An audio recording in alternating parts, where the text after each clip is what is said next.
Что там? Лево. Это новое? Да, это Бегенич новый кадр. Блин, он какой Он красавчик. вообще. Чувствуется там мощь, мышцы такие, да, вот. Какое это чувство, а? Это же вообще живой леопард.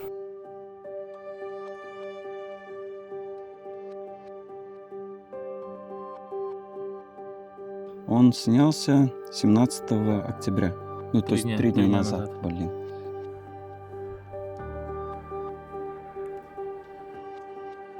Ну, этот один кадр того стоит, правильно? Ну, чтобы прийти сюда.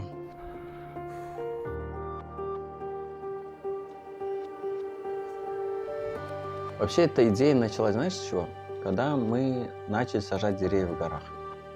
Вот мы просто начали, хотелось, чтобы где мы тренируемся, возле родников, посадить деревья. И мы начали сажать деревья, но у нас ничего не получалось. То есть оно росло, это дерево, и потом оно засыхало. И мы поняли, что если не поливать деревья, там определенное количество период, да, какой-то период времени, дерево, вот как маленький ребенок, он нуждается в заботе, его надо там поливать. И мы поняли, что так оно, приезжать, поливать, это не то, да, нужно, чтобы там была вода, и там не только мы, там, если мы поставим табличку «Полейте деревья», то люди будут поливать. И после этого у нас родилась идея сделать какой-то резервуар для хранения воды. И в идеале, чтобы этот резервуар сам пополнялся, да, после дождей там, или если есть родник поблизости, чтобы родником, да, это пополнялось.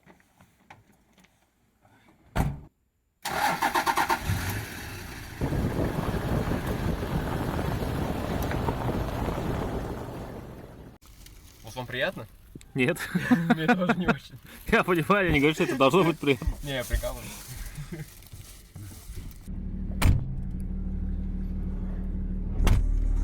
Выбираем регион, Балкан, начать патрулирование.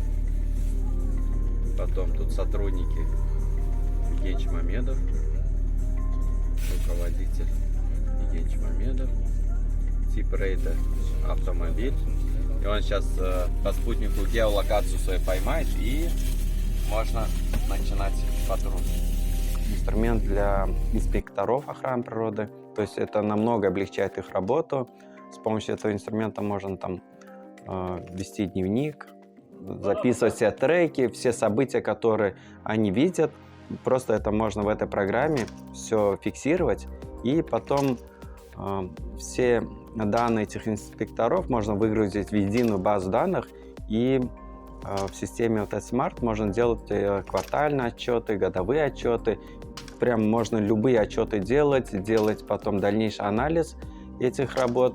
То есть, там, допустим, сколько было встреч, сколько следов, сколько там увидели леопардов, сколько там нарушителей увидели, как эта тенденция меняется, увеличивается количество этих нарушителей, браконьеров, или, да, и динамика уменьшается или увеличивается. То есть это очень полезный инструмент для анализа и удобный инструмент для вообще работы инспекторов. Я тоже, как будто я там был, но не очень представляю, куда едем. Предложил, мы что-то на бум поехали.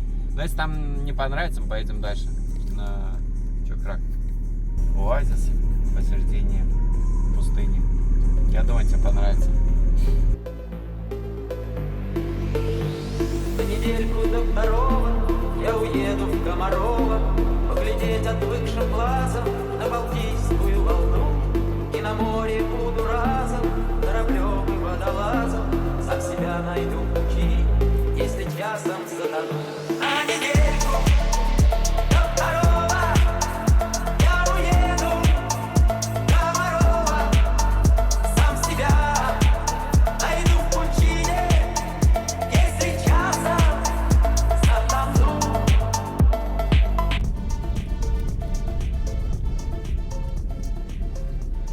Приехали? Да. Давай.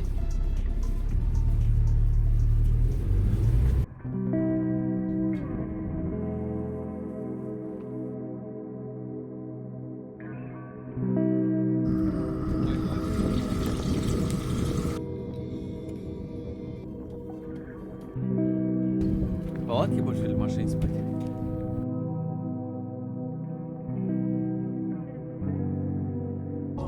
Аман, ты слушал эту песню молодости? Я не слушал, но я знаю про эту песню. Ну ты хотя еще до сих пор молод.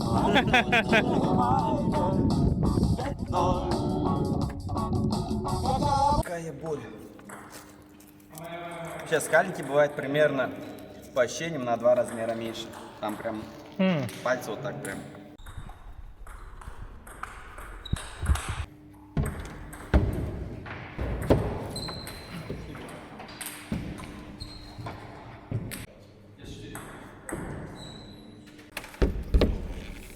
Так, теперь следующее. Красный. Картошка. Нога на красный. Все, 10 секунд считается пройден. Теперь можно тут плюсик нажать. Сколько попыток? 1 попытка.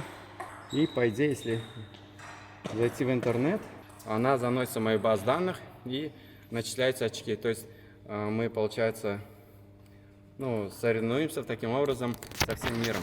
Со скалолазом всего мира. И можно посмотреть свой мировой рейтинг. У меня где-то рейтинг где-то 350, где-то вот так. 350 место у тебя? Да. А, окей. Да. World Ranking. Очень интересно, это очень мотивирует, когда вот такой соревновательный элемент не участвует. Не обязательно выезжать куда-то, можно на своем скалодроме таким образом состязаться с другими скалолазами. Когда мы спускаемся или поднимаемся по таким более-менее скалистым участкам, всегда старайся быть лицом к скале. И надо доверять своим ногам. Смотри, какая лапа у него. Смотри. Леопард вообще-то одновременно и пугающее животное, и настолько же оно и завораживающее. Да? Оно как бы такое скрытное, очень красивое, очень такое мощное. В нем скрыто очень много противоречивых таких качеств, которые красота, мощь, она все-таки очень притягивает. Да? И нахождение рядом с ним, оно одновременно как бы и интересно, и опасно, да? Если человек сам не проявит первую агрессию, там не выстрелит, там не ранит леопарда, он никогда, это очень благородное животное, которое никогда первый не нападет на человека. Если он где-то встретится в другом месте, да, он система распознает, что это именно он. Вот эти рисунок, он уникальный, да? Как отпечатки пальцев. Да. Это завод Бегинчева. Мне дошло, что я первый раз, когда увидел, я вспомнил чувства, которые, да, вот, тогда у меня были, насколько это круто, да, леопард. Сейчас фотку сделать, настолько скрытное животное, что удастся сделать вот это. И они все разные, лицо у них разное. Да. Вот если ты, много фотографий, они и походка разная, и вообще выражение лица, вот, тело, вот все разное. Вот. Когда ты, может, увидел пару фотографий, ты это не заметишь, но когда вот много увидишь, как они себя ведут, вообще они все разные, абсолютно разные. Да. Тебе нравится леопард Бегинчев? Он самый красивый.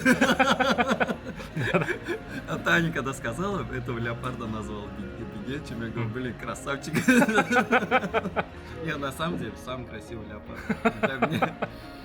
Не из-за того, что он Бегинчев, вообще там. Да, красиво. По горам хорошо лазить, да, без страховки. В общем, если хочется заниматься в нашем клубе, у нас, как видишь, все условия есть. Нужно только желание. А если нет желания, то 1000 тренажеров ничего не поможет. Сколько стоит к тебе ходить на скалолазание? Если член клуба, 10 манат. Если это подросток, то это бесплатно. То есть любой подросток... 10 манат за один раз? Если хочет заниматься, то он может совершенно бесплатно заниматься, сколько он захочет. Вот. Если он совершеннолетний, он хочет серьезно заниматься, то это будет ему стоить ровно 10 манат в месяц за членские взносы. В месяц? Да. И никаких дополнительных расходов, ничего нет. Просто 10 манат, которые идут на счет клуба. Кто не может себе позволить купить скальную обувь, то мы можем предоставить. Так что в нашем клубе есть все условия, было бы только желание у ребенка.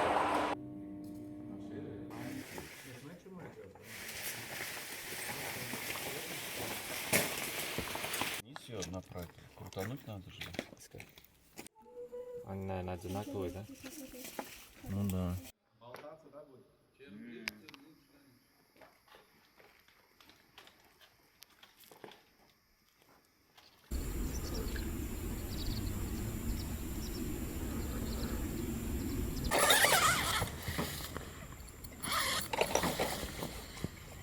Good morning, сэр. Мама, как ты считаешь? Что он делает на поворотах? О, молодец. А шапка Ну, снизу, да, поджигай бумажку. Давай, давай, учись. А бумажку ставь. Да, вот прям туда суй, все. Дай спички. Смотри, снизу надо не сверху поджигать, а снизу. Снизу поджигаем так.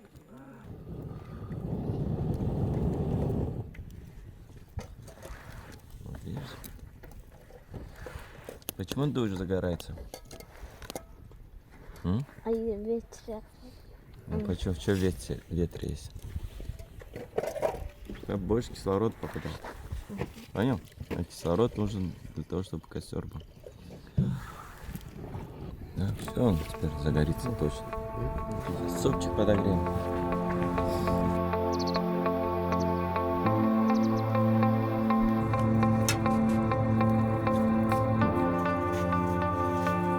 Палатке, наверное, лет 15 уже.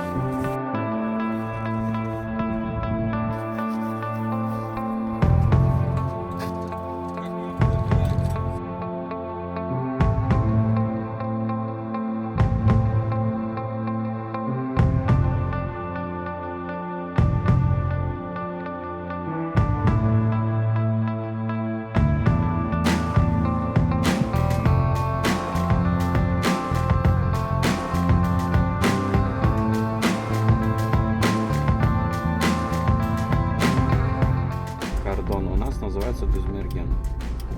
Ущелье Дюзмерген. Выбрали, координаты определились. Комментарий мы можем написать, что мы едем проверять водосборное сооружение. Это если мы увидим что-то там, нарушители или какое-нибудь дикое животное, то мы там проводим наблюдение, фиксируем это. Когда мы с автомобиля переходим на пеший, то мы должны обязательно переключить, то есть тип-рейда мы переводим на пеший. Потом мы можем анализировать каждый сотрудник, сколько пешком прошел, сколько на автомобиле прошел. Ну, это анализ инспектора, да, ну, насколько он много работал.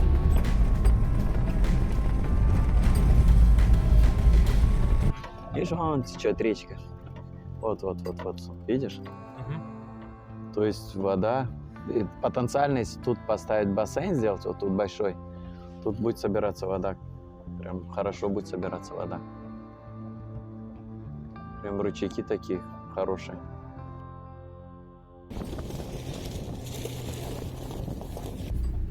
Пойдем на разведку. Переключим режим. С автомобилем переходим на пеший.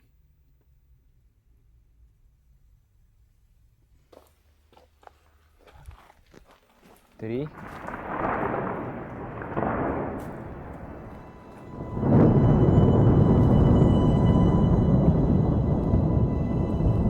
Я даже до 3 не досчитал. Это получается меньше километра где-то. Аж 300 метров в секунду. Я с детства мечтал о горах. Вот прям с детства. Но я рос таким самым маленьким в классе, самым худеньким. Прям ноги такие были, как спички, да? Вот. И меня все боялись куда-то брать. Родители тоже не отпускали. Даже пионерский лагерь я никогда не был из-за того, что вот был физически слабый. Но я всегда этого хотел. Я всегда смотрел в горы с детства, и всегда это меня притягивало. Потом, я вырос, отслужил, отучился, устроился на работу. Мне начальник один день говорит: а ты хочешь в горы? Он увлекался горами, Сергей Викторович. И я говорю: да, конечно. И мы пошли в первый поход. Прям было просто очень-очень тяжело. Это мне было тогда 26 лет. Первый раз в горы я попал, 26 лет. Мы пошли в поход.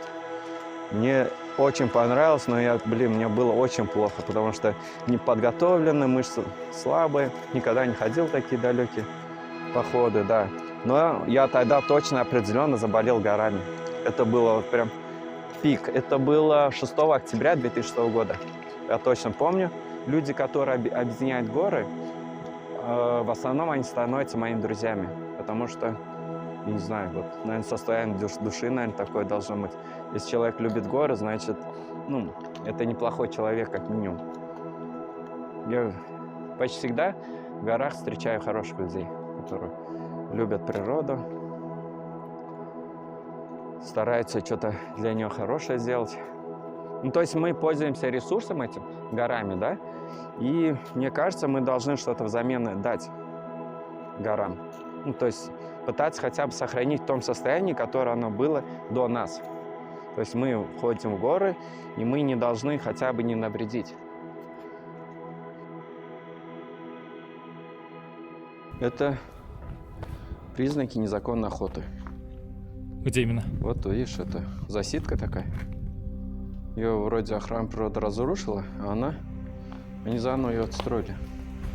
А для чего она делается? Они тут сидят, когда козлы там или это приходят. Придется сейчас опять разрушать. Тут вообще как целая комната такая была. Не обижайтесь, ребята, но мы должны бороться с этим. Так.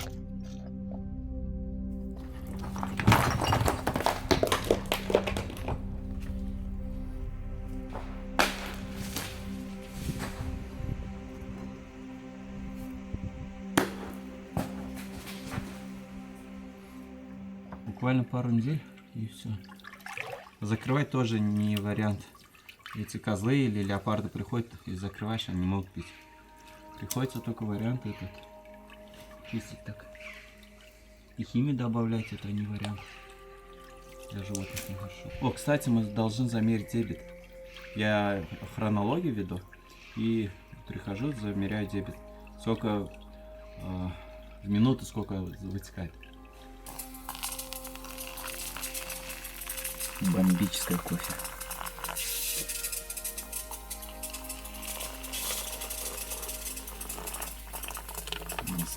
До этого я замерял, получается, в мае. В мае больше всего дебет.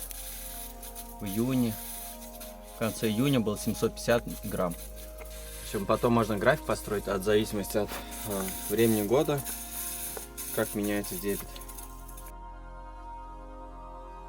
Камень, чтобы примерно знать, сколько раз мы тут прошли.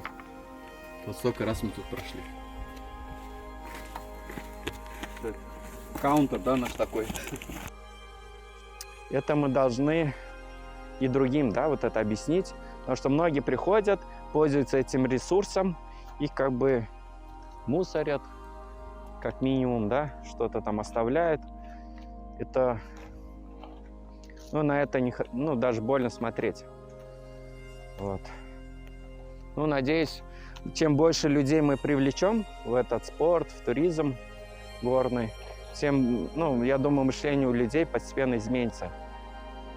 В связи с тем, что у нас образуется заповедник, у нас диких козлов, диких баранов станет гораздо больше, и для леопарда добыча станет легче, да, вот как в естественной среде, там у него не будет таких пугающих факторов, как охотники. Потому что копытных, если много станет, они всю траву уничтожат, и произойдет эрозия почвы и вымывание, то есть вот это все, вся растительность уничтожится из-за эрозии, то есть почвы не станет, потом вслед за этим деревьев не станет, то есть буквально достаточно нарушить одно звено этой цепочки, то все нарушается. А леопардов, они сами себя контролируют, да, численность, то есть леопардов вот больше определенного количества быть не может, потому что у каждого леопарда большая территория, и они животные-одиночки. То есть они не в стае, не сбиваются, они сами по себе. То есть они, когда даже детеныш вырастает, они вот детеныши и мать, они уже врагами становятся после 2-3 лет, они даже друг друга выгоняют, друг друга подраться могут, то есть они такие, да, животные. Поэтому численность самих леопардов они сами регулируют. Их, допустим, будет там 15 штук. Больше, если их будет, они уйдут в степи, может, там дальше, в сторону Казахстана, Карбогаза, ну, дальше в Казахстан могут мигрировать. Довольно-таки свежие. А то время проходит, когда они беленькие становятся. По размеру большой. И сейчас мы его раздробим, и, скорее всего, там шерсть будет. Видишь, это шерсть? Это значит какое-то там крупное животное. Смотри, видишь? Видишь, там шерсть. Вот. Это свежий, очень свежий. Это свежий. То есть он съел животное, Да. Ну, какого-то горного козла там или барашка. Вот. и Это, вот видишь, она мягкая, она то есть очень свежая. Я его, знаешь, почему убираю? Чтобы не перепутать в следующий раз. Чтобы я в следующий раз, если увижу, я пойму, что это... Блин, он совсем мягкий. Это он главное, чтобы не буквально теплый был, потому что сегодня или вчера, может. Чтобы человек увидел леопарда, это настолько редкое событие, это очень редко. Оно, ну, старается человеку не попадаться на глаза. И что хорошо, где есть леопарды, там не будет волков. То есть, если бы не было бы леопардов, то для человека, для сельского хозяйства это было бы гораздо хуже, потому что они, ну, как бы друг друга вытесняющие животные. То есть леопард на свою территорию будет стараться не пускать волков. Он всеми силами прямо его будет... И я думаю, что леопард, если исчезнет, то волки будут доминировать, это будет гораздо хуже для человека. Так, по прогнозу небольшой дождь обещали. Ливень какой-то, не детский.